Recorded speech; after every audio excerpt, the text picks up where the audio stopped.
Olá pessoal, tudo bem? Então, esse é o primeiro vídeo de slime da Maria e o desafio posto pra ela foi o seguinte: esse slime que a gente compra na lojinha, sabe, baratinho, tipo a moeba que gruda na roupa, gruda em tudo quanto é lugar, ela vai ver se vai grudar nas folhas do caderno dela. Então, pra gente ver se ela conseguiu superar o desafio, fique ligadinho aí, tá? Não passe pra nenhum vídeo não e vamos ver se ela conseguiu, gente. Beijo! Primeiro eu vou começar com a slime. Tá vendo, pessoal? Slime. É aqui, pessoal, pra fazer uma slime.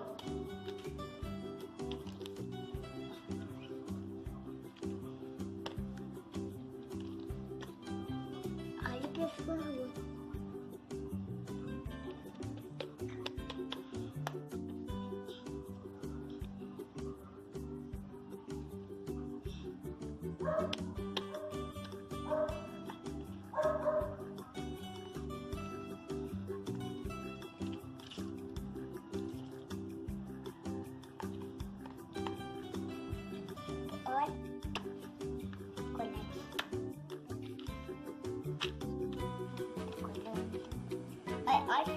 Colou? E vê se agora tira. Maria, e agora, Maria?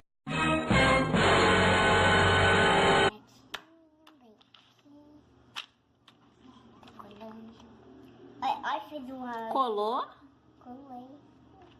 E vê se agora tira. Maria, e agora, Maria?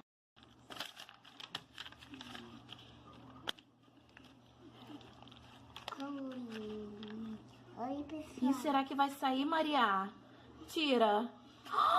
Saiu! Ela é bem grudenta, mas ela não grudou nas folhas do caderno.